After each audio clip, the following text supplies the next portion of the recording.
Community Podcast. I'm your host, Chase Johnson Lynch.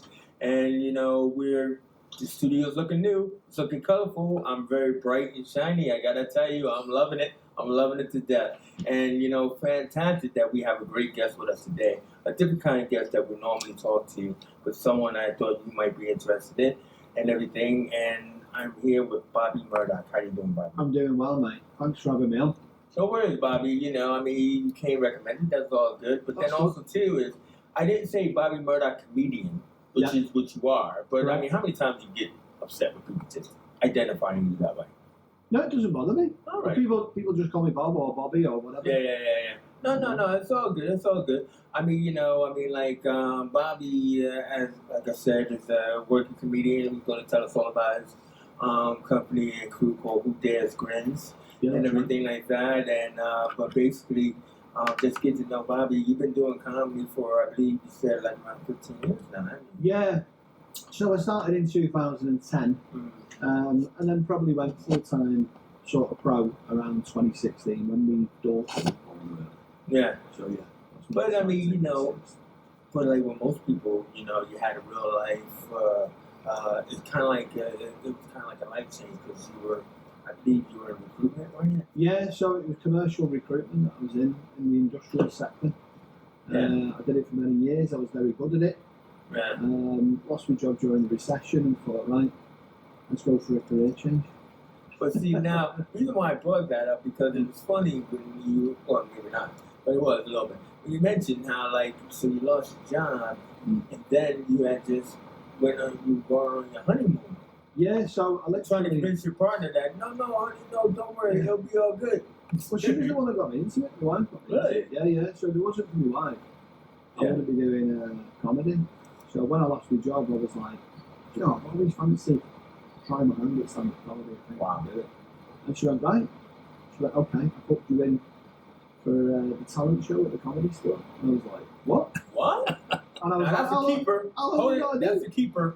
She's a keeper. I said, how long have I got to do? She went, 5 minutes. And I went, I ain't got 5 minutes worth of do. I was like, but now, that's hello, you know what I mean? It's like, yeah. No.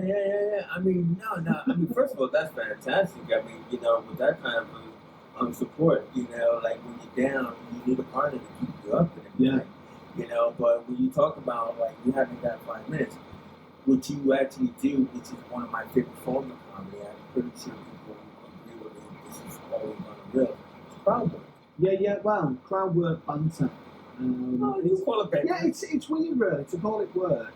It's just banter. It's stuff off the cuff. So when I work as a comic, I'm generally the MC on those performances. Yeah. And then I'll do sets.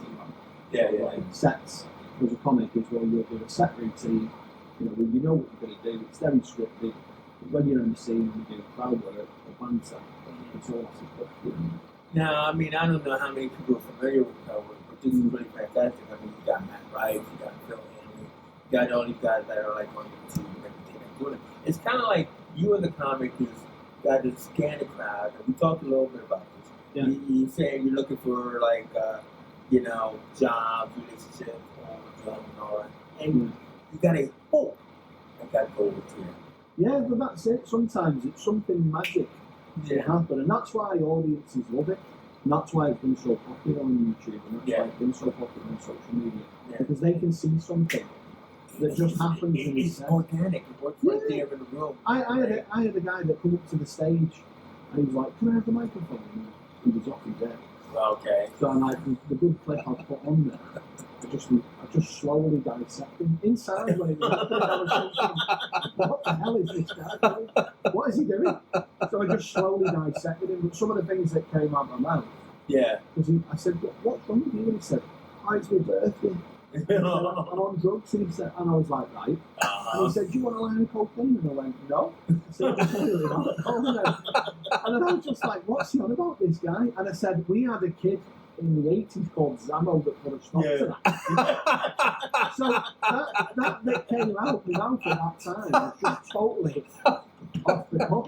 I said, we had a kid in the 80s called Zammo that put a stop to that.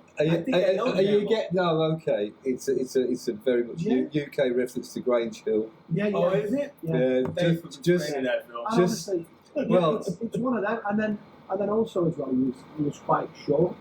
So Yeah. as he was leaving the stage, I was like, do you know, the Trafford Centre need help from December. So just dissected him. And as he went back to his seat, I was like, hopefully they'll repackage him as a toy. Oh, I said, the kids will rip the arms and legs off. You know what I mean? Yeah. So all that was organic. Yeah. Like, that clip got like I can 7,000 views the first time I put it up. Within the first couple of hours. So sometimes you'll do a nice clip like that, but when it was happening, I was thinking, what's going on here? Yeah. You're like a swan when you're a comic. So, Yeah. you know, like when you see a swan on top of the water, and he's scooting about, or she's scooting about, and they're all very calm and serene. But underneath, you're like, you know, Yeah, it's red. like my watch will go, are you alright? You know, it'll flash. Your heart rate's going up there. I'm like, oh, I'm completely fine. Yeah. But it generally happens when I come off stage. Yeah. So my watch will go, are you alright? And I'm like, yeah, I'm fine. Like a delayed, Yeah. action, or It's adrenaline based. So yes, when it absolutely. goes well, when in crowd work and scene goes well, it's the best thing ever. Yeah. No, I can imagine. What a high! I can imagine what a high that must be. And you see it when you see a comic and they're really in a bit, and you can see it on the face, and that's what the audience look as they go. This wasn't planned. Yeah. This is just naturally happening. But it's all part of the process, and it's like there's two jobs when you're a comic. And some people are very good MCs, and some people are brilliant stand-ups. Yeah. You know, and some stand-ups hate MCing, you know, and some MCs aren't comfortable doing sets or whatever. But it's all about being. It just seems to be the thing today now, though. It's probably.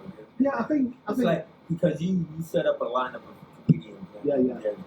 Yeah, correct. So I mean, how many of them are probably doing crowd work, following each other? Probably not. I mean, I'm quite relaxed. So when I work with comedians, if I'm the MC, I don't get precious over it. No. If they have a little chat with the crowd or a little bit of banter with the crowd, I don't get precious over it. So because I think, well, I'm here all night, as they say. No, exactly. I'm here all day, but I mean, like, I'm just saying that, like, you know, all right, so that girl, whatever, blah, blah, blah, Yeah. you know what I mean? You know, I mean, sometimes it's like, hey, that's where the rocks are in the water for you to walk on, and it's all good. But you were also talking about, like, you know, comedians. You were doing a little bit of a name dropping people that you enjoy, but I think you kind of like mentioned like Michael Barrymore, and I said, what, inspiration? You said no, but still I like him. But anyway. Well, I always say, like, so like years ago, Michael Barrymore obviously has a very jaded past. Yeah. I would probably say sometimes what I used to like about Michael, he was great at chatting to the audience. Yeah, those people that he would have on his desk. He used them. He brought them onto the stage, didn't he? He do it cleanly. Yeah, as well, obviously, because he was on telly. So That's right. I used to love that. And there's a clip where he's got sort of 4 guests, 6 guests, you know, 3 couples. Yeah. And like this lady's a nurse, and the next guy's a funeral director, and then his last guest is 89, and he sort of looks down the row of guests and goes, "What are they needing all these things?" So it was that sort of. I always loved that. Yeah. The way that he did it. So sometimes I have performances where I actually work clean. So often I think in my head, okay, well, what you need to do here, it's totally different to working at a comedy club.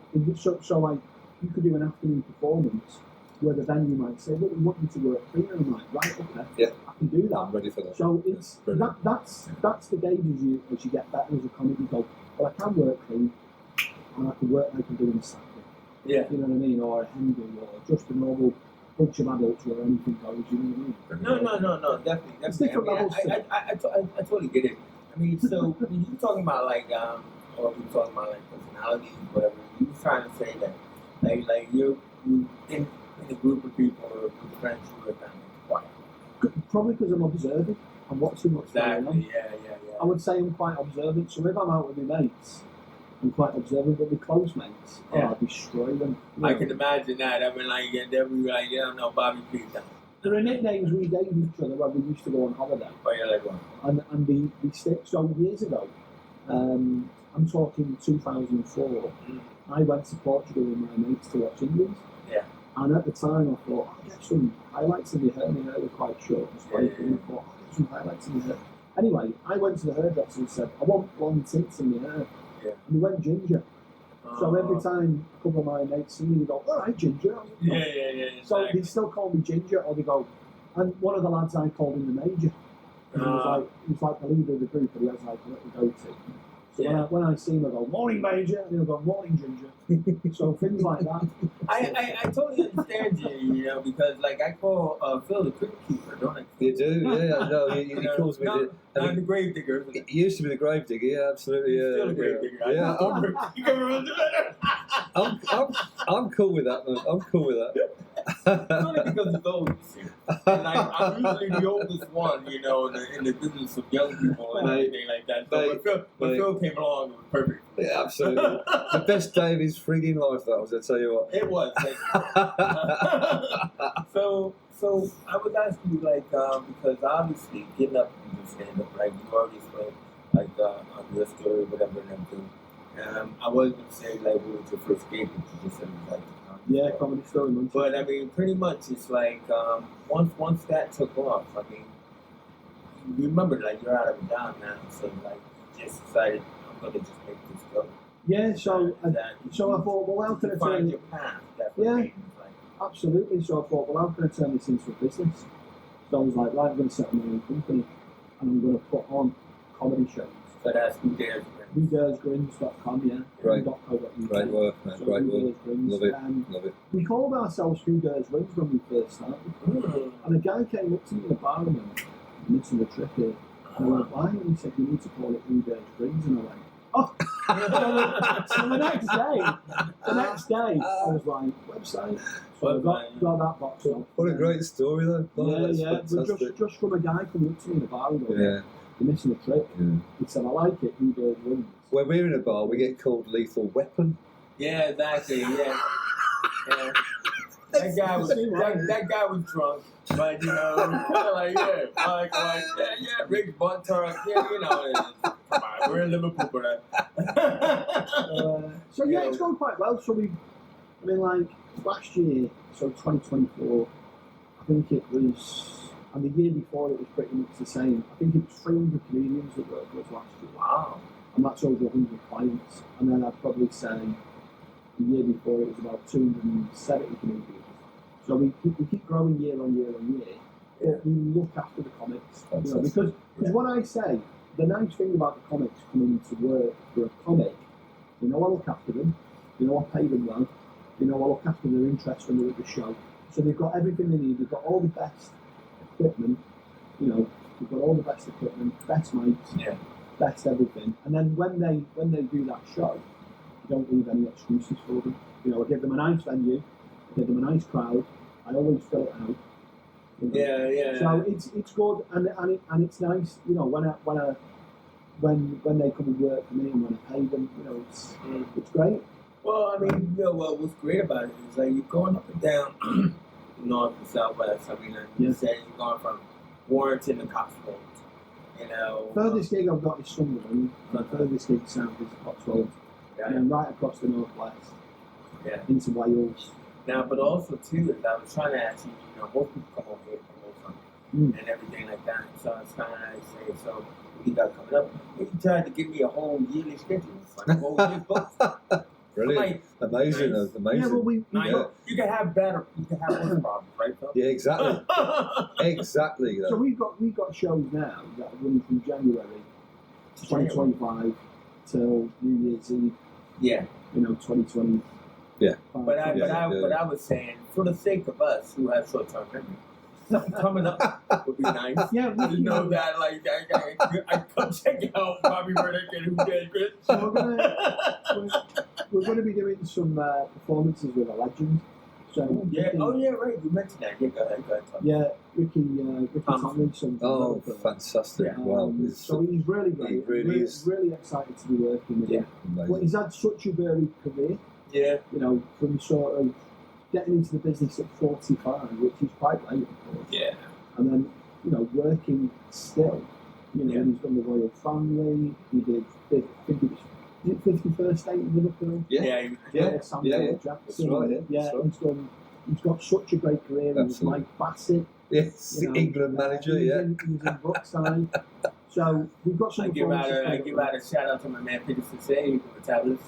So you know what I mean. But yeah, no, I mean, so you're gonna do a show with him and the other comedians.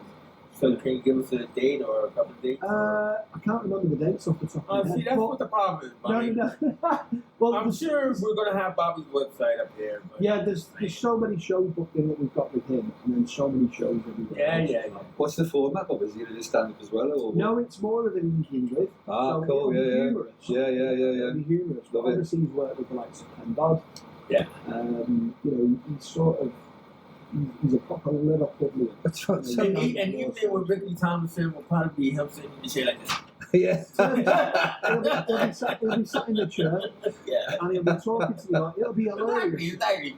Sharing his stuff and everything. And also as well, people will get to meet and greet with him after the gig. So, and there's no extra charge for that. So there's a photograph. Tickets are £20 for that. Right. If people want to go to that particular performance, if they just go to whothersbring.com. I want to do the thing like Rafa Benitez. Remember when he was on the sideline? He was like, he did this thing and then it came up Rafa Benitez. So he can have it come up like that. Okay. You know, Bobby,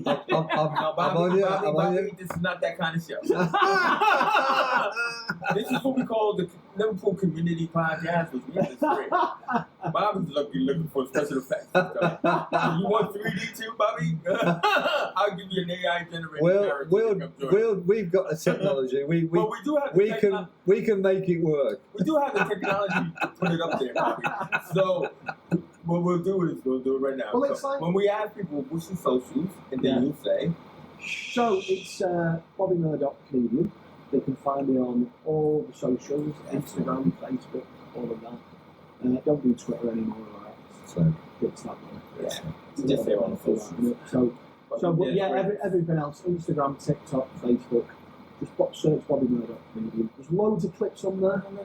Same with YouTube. Yeah, there's that as well. So look at the Bobby like, you can find Bobby at whodaresgrins.com and .co.uk. Yeah, I mean, cool. So like for the Who Dares Grins, what is it? .co.uk? Both. Okay. It's both. But like, do you like? How do you find your comics? Because you told me that you changed the lineups. Yeah, so the lineups are always nice and fresh. Yeah. But I get a lot of comics that get in touch with me. You know, I'm quite approachable. So they get in touch with you there just personally? Yeah, they'll send me an email or they'll give me a phone call and say, can I get some work? And I'm like, yeah. You know, but I'm also proactive in terms of contacting them as well and saying, when can I work? You know, and 9 times out of 10 people say, yeah. Well, I gotta admit though, I mean, Bobby is very like generous like that, you know, because the strange guys just like, no, I think you contacted me, so but I was going to say is that I contacted him and he just answered me back. You know what I mean? You know, it took him a while to get me his number. I was he's obviously heard, he's heard your reputation, that's what it is. No, I'm just saying. I can't recommend it, did I, yeah, well, so some of the guys that you've interviewed, I've done some work with them. Yeah. And Mad Saint Media. So I've been working with them, because like I say, I wear 2 hats. So I have the comics hat and the promoters hat. Both there, but both. You also do the acting as well. Yeah, I do a little bit of acting as well. So that's been good. I had a little, very short line in Meet the Richardsons. So yeah, I've had some nice little bits over the years. I've had like little bits of walking and stuff. But again, it's more to develop. But this is what I was saying. You know, we were saying this before we sort of came up here. Everyone now, no matter what you do, if you're a musician, if you're a comedian, if you're a poet, if you're a writer, you generally find that people have something else which is either similar to what you do or linked to it. Yeah, definitely. You can't just be one-dimensional anymore. So you'll find that comics will go out and do their gigs, or they might have a podcast. Yes. And comics might go out and do their gigs like me. Absolutely. And you're doing agency work. Yeah. And then I'll go and do the extra work. I'll go and do the TV work. Are you writing for anybody else or anything like that? No, I'm always writing material. The great thing about all the technology that we have now is that one, it allows you to do things like this as well. It allows you to record. You can make notes very quickly on your devices. Definitely, yeah. So, you know, there's notes in your mobile phone. I use an iPhone or whatever. Yeah, I got it. You know, and that little notepad that's in there is great. So I think at the moment I've got 400 bullet points of jokes that I'm not using. Yeah. And then I've got a section under that of about 50 jokes that I use all the time. And some of them can be seasonal as well. Fantastic. So what I mean is you might have jokes that you tell in October, and you might have jokes about bonfire night, and you might have jokes about Christmas, or you might have jokes about jobs or whatever. So they're all in sections, and that's a nice thing when you're emceeing. You might say to someone, "Oh, you're a school teacher," and you go, "I've got a bit on that," or yes, "I'm a bin man," or "I've got a bit on that." Or sometimes I remember having a rant at a guy who said he was a bin man. Yeah. And then I went, "Oh, I said, how can you make a lazy job any more lazy if you put wheels on it?" And then if there's an inch on the bin, you go, "I'm not taking it." So I don't get it. I said, when I was a kid, I remember having a bath in the kitchen in the sink. And the guy, when I was a wee baby, the guy came round the back, tapped on the window, took the bin on his back. That's right. Yeah, if you drop the rubbish, he ate it on the way to the bin. Threw it in the back of the bin, and then put it round your back for you. That's right. And these guys were hunchbacks. I don't know where they got them from. They don't make them anymore, do they? You know what? I think they were all extras in Lord of the Rings. And they were all, but like, those were proper bin men when I was a kid. But you know what? I was waiting forever to say this. Bobby got jokes. So Hopefully, you know, he said that he gave me that lead in. I was waiting for my time to say it, and now I said it. Well done. Very well rehearsed, guys. Very good. Very good indeed. I didn't rehearse that. No, you can tell. Bobby, you know, no, it's fantastic. I mean, this is like been really interesting and different kind of conversation because, like I said, usually people are talking about their businesses or things that they do good for the community and all that. And then there's all worthwhile stuff. But also, too, is my main thing is that we love talking to everyday people who are part of the community, even if they are Willie backs. But I mean, like, in that aspect, is that, Willie backs. He knows. He's so rude. I wasn't all my sort of family and cousins are all from Liverpool, particularly Highton in Liverpool. So I think that's where I get a lot of that sort of natural humour. Because when I used to go around my cousins or my aunties or whatever, you just get railed. And I used to think these lot don't like me. Yeah. They love you, man. They love you when they know and then as I got older, I thought, right, this is what it's all about. So, well, we've got to ask you a question. Outsiders like me, we love everybody because they really are natural comedians. Do you go with that? Do you agree with that? Is there natural humour in Liverpool? Oh yeah, I think definitely that's where it comes from. And I'm not just saying this, and I'm not being biased. A lot of comedians from the northwest, and particularly the comics from Liverpool, are really sharp because they grew up with that. Yeah. They grew up with that. If you work in a warehouse or you work in a factory in Liverpool, you will get hammered. Yeah. You know, you do something wrong at work, that's your nickname for life. I know. You know, if you're the guy that's sick, it's sick note, or sick note. Or if you're the lazy one or whatever, it's whatever. Right. It'll stick. And that's training, isn't it? That's training if you want to be a comedian. It is all training. I often say, and like one of my comedy heroes, my big comedy hero is Billy Conley. He says if you go in a pub in Glasgow or you go in a pub in Liverpool, there's loads of people that are just as funny as comedians. Yeah. You might not want to do it. That's right. But in their little group of mates. That's right. They love all that. They love that banter. So when they see someone doing it with someone they've never met, they love it. And, crowd work or crowd banter, working off the cuff. Do you remember George Roper off the Comedians? Yeah, in fact, I loved him. Just his style, he was so kind of laid back. Well, someone gave me an original flyer from the Comedians. Wow. And I've got it in the office at home, so I have an office at home. Fantastic. Where I write and sort of run my sort of mini empire. Yeah. But I've got the original flyer. Andy Hollingworth sent it to me in the past. Wow. And he's like a really well-known photographer. He's based in Chester. Yeah. So he's a bit of a historian with it, but But yeah, I would probably say I'm quite a historian with comedy. You know, I don't mind looking at stuff that's gone before me, whether that's through Ken Dodd, whether it's through Billy Connolly. I love Ricky Gervais. I think Ricky Tomlinson. Oh man, I messaged him on Facebook. Yeah, and I said, any chance of me supporting you on tour one day? And he went, yeah, maybe. And I was like, maybe. He messaged back and he liked it. Absolutely. And over the years, I've sort of tagged him in stuff because I love what he does. And you don't realise that people that rub off on you. And this is sometimes when you think, I must be all right as a comic. You know, I must be doing something right. When you come up with jokes that are similar or material that's not particularly the same, but you might come out with something and then you might watch another stand-up DVD that's years old, or it's on the telly, you've got a bit about that, or maybe that's where I've took something in, or so there's always influence with everything that you do, whether it's podcasting, whether it's TV, whether it's acting, whether it's stand-up. Yeah, definitely. Well, Bobby, I mean, like I said, you know, this has been great. You know, I mean, like, Phil, you don't have to give me the signal.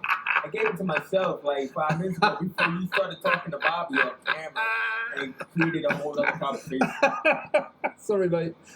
I did this, all right, but Phil wasn't on me. But like either way, he did save my phone. I think we've done well today, more than 20 minutes. Oh no, that's been remarkable. We're over time, Bobby. It's actually half an hour. Thankfully, we're not on the network where it matters. Yeah. But either way you look at it, this has been a fantastic conversation. Yeah, Bobby Murdock, you know, comedian who dares grins. Basically, they're going to be playing all over. So I mean, please look out for it. You can find them on whodaresgrins.com and .co.uk, as well as Bobby Murdock. No, not .com, just on the socials. Just Bobby Murdock on the socials. Yeah, on the socials. That's where it's at now, websites. That's where it is back, man. Yeah, you know, man, listen, man, we gotta get on the socials first. You know what I mean? I was gonna ask Phil what his name is, mate, but it don't matter anymore. Mate, there's only you and me using Facebook these days, because it's the old farts, mate. Yeah, exactly, man. You know, you do touch things around. Either way you look at it, Bobby, thank you for coming in. No problem, mate. All right, I'm Chase Hudson. You've been listening to the Liverpool Community Podcast. You know, please like and subscribe. Ring the bell. Phil's gonna love it that I actually said that this time. And you know what? For now, we out of here.